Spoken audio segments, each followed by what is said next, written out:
Disclaimer: the following narrative is based on open source reports and public claims.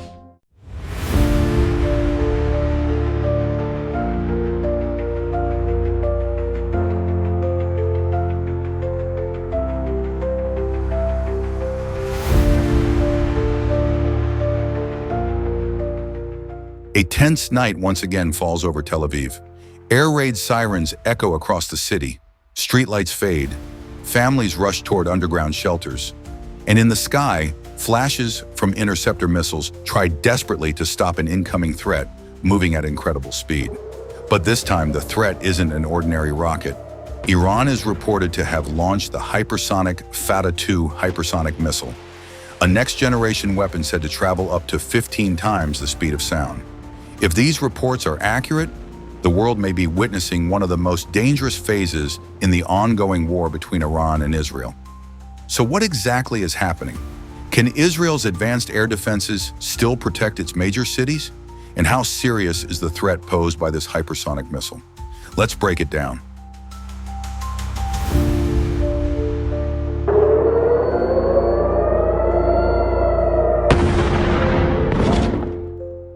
The tensions between Iran and Israel didn't begin overnight.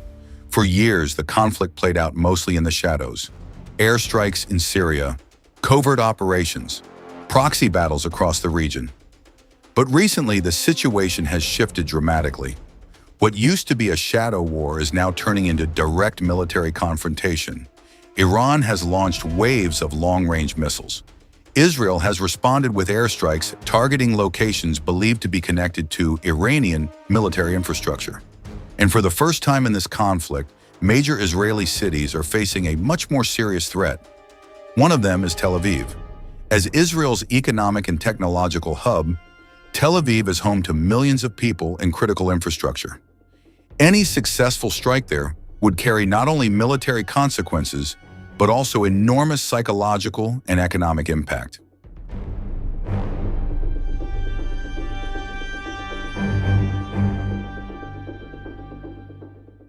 During one of the latest escalations, Iran reportedly launched a massive wave of missiles and drones toward Israel.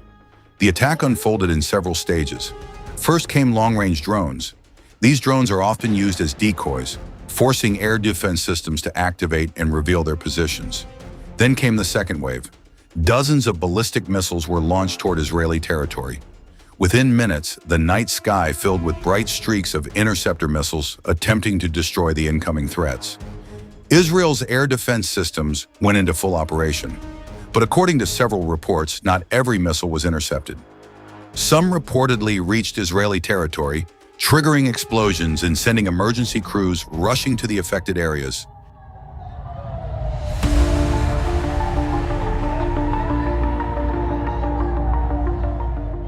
Amid this wave of attacks, global attention quickly focused on a new weapon, the hypersonic Fattah-2 missile.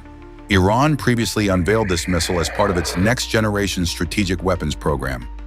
Unlike traditional ballistic missiles, the Fattah-2 uses hypersonic glide vehicle technology. After launch, the missile doesn't simply follow a predictable ballistic arc. Instead, its glide vehicle can maneuver through the atmosphere, adjusting its path as it moves toward its target. Iran claims the missile can reach speeds of Mach 15. That's roughly 15 times the speed of sound. At that velocity, a missile could cross more than 1,000 kilometers in just minutes. And with an estimated range of about 1,400 kilometers, nearly all of Israel lies within its reach.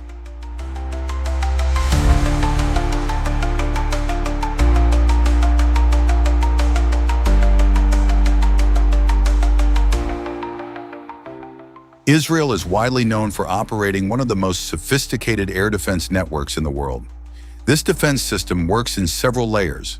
The most famous system is the Iron Dome, designed to intercept short-range rockets. Then there is David's Sling, which targets medium-range missile threats. And for long-range ballistic missiles, Israel relies on the Arrow 3 missile defense system. Together, these systems form a layered shield that has successfully intercepted thousands of rockets in previous conflicts. But when dozens or even hundreds of missiles are launched at once, the system faces enormous pressure. In those scenarios, even a small number of missiles getting through can cause serious damage.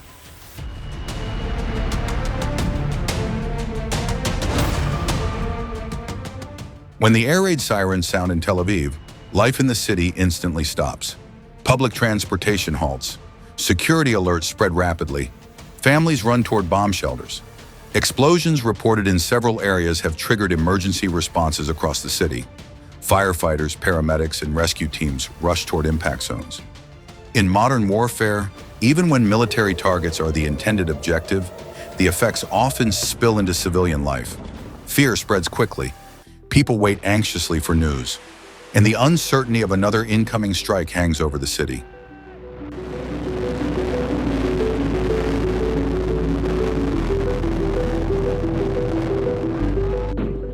Following the missile attacks, Israel responded swiftly. Israeli fighter jets reportedly carried out strikes against locations believed to be linked to Iranian military operations. Facilities suspected of storing or producing missiles were among the targets. These retaliatory strikes are part of Israel's strategy to reduce the enemy's ability to launch future attacks. However, each counterstrike also increases the risk of further escalation, because every attack raises the likelihood of another response.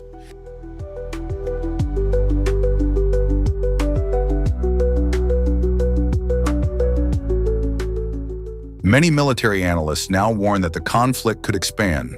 If additional countries or armed groups in the region become involved, the situation could evolve into a much larger regional war. Foreign military bases across the Middle East could become targets. Global trade routes passing through the region could face disruption, and that's why governments around the world are closely monitoring every new development in this conflict.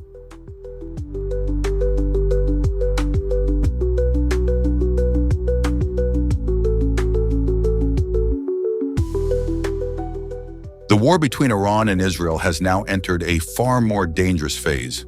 Long-range missiles, drone attacks, and now hypersonic weapons appearing on the battlefield. Cities like Tel Aviv, once protected by some of the most advanced defense systems in the world, are now facing increasingly complex threats. The big question now is this: will the conflict continue to escalate, or will diplomacy find a way to stop the violence before it grows even larger? One thing is certain: as long as missiles continue to launch and retaliatory strikes follow, the skies over the Middle East will remain tense.